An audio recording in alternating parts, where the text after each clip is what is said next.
से एक ऐसी शख्सियत के बारे में बात करूंगा जिसे मौत ही नहीं आई और उसे जिंदा ही उठा लिया गया। जी हाँ दोस्तों, हनोक के वाकये के बारे में जानेंगे जो आपको पैदाइश 5 बाब में देखने को मिल जाएगा। तो चलिए दोस्तों, वीडियो को शुरू करते हैं। आज से तकरीबन 5000 साल पहले एक हनोक नाम का आदमी था। वो 365 साल तक जमीन पर जिंदा रहा। प्यारे दोस्तों, अगर आज के जमाने के हिसाब से देखा जाए तो ये अरसा तकरीबन 4 इंसानों की उम्र के बराबर होता है। आज हम सोच भी नहीं सकते कि कोई इंसान इतनी देर तक भी जिंदा रह सकता है, लेकिन उस वक्त लोग आज के हिसाब से कई साल ज्यादा जिया करते थे। इस वजह से हम कह सकते हैं कि अपने जमाने में हनोक इतनी उम्र होने के बावजूद बूढ़े नहीं हुए थे। जब वो पैदा हुआ तब पहला इंसान यानी आदम जिंदा था। उस वक्त उसकी उम्र तकरीबन 600 साल थी और इसके बाद वो 300 साल और जिंदा रहा। आदम के बाद पैदा होने वाले कुछ लोग तो इससे भी बाद तक जिंदा रहे। इससे हम समझ सकते हैं कि 365 साल की उम्र में भी हनोक काफी सेहतमंद थे। वो इससे भी ज्यादा अरसा जी सकता था, लेकिन ऐसा नहीं हुआ।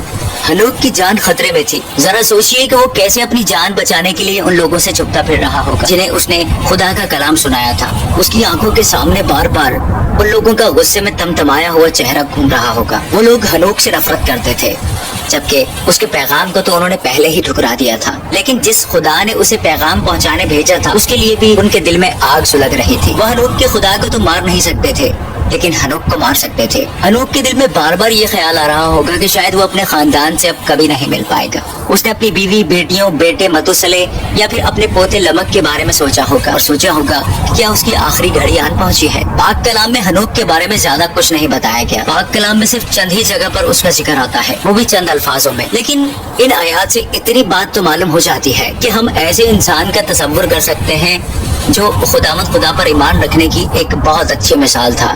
क्या आप पर खानदान की देखभाल करने की जिम्मेदारी है? क्या आपके सामने कभी ऐसे हालात आए हैं जब आपने अकेले ही सच का साथ दिया हो? अगर हाँ, तो आप हनोक के ईमान की मिसाल से बहुत कुछ सीख सकते हैं। हनोक सच्चे खुदा के साथ साथ चलता रहा। जब हनोक पैदा हुआ तब इंसान बहुत बिगड़ गए थे। हनोक आदम से 7वीं पुश्त में पैदा हुआ था। जब आदम और उसकी बीवी हवा को बनाया गया था तो तब वो बिल्कुल परफेक्ट थे, यानी पूरी तरह से सेहतमंद थे। इस सेहतमंदी का असर बाद में भी इंसानों पर रहा था। इस वजह से इंसान बाद में भी लंबी जिंदगी जीते रहे, मगर असल में वो पूरी तरह से अब गिर चुके थे और खुदा के हुक्मों को नहीं मानते थे। ये सिलसिला तो आदम की दूसरी पुश्त कैन के जमाने से ही शुरू हो चुका था, जब उसने अपने भाई हाबिल को मार डाला था। कैन के बाद की पुश्तों में से तो एक आदमी कैन से भी ज्यादा जालिम था और उसे अपने आप पर बहुत घमंड था। आदम की तीसरी पुश्त में एक और बुराई चल पड़ी थी। पाक कलाम में लिखा है कि लोग यहोवा पाक खुदा का नाम पुकारने लगे। वो इसलिए नहीं कि वो उसकी इबादत करना चाहते थे, बल्कि वो उसकी बेहुरमती करने और उसे बदनाम करने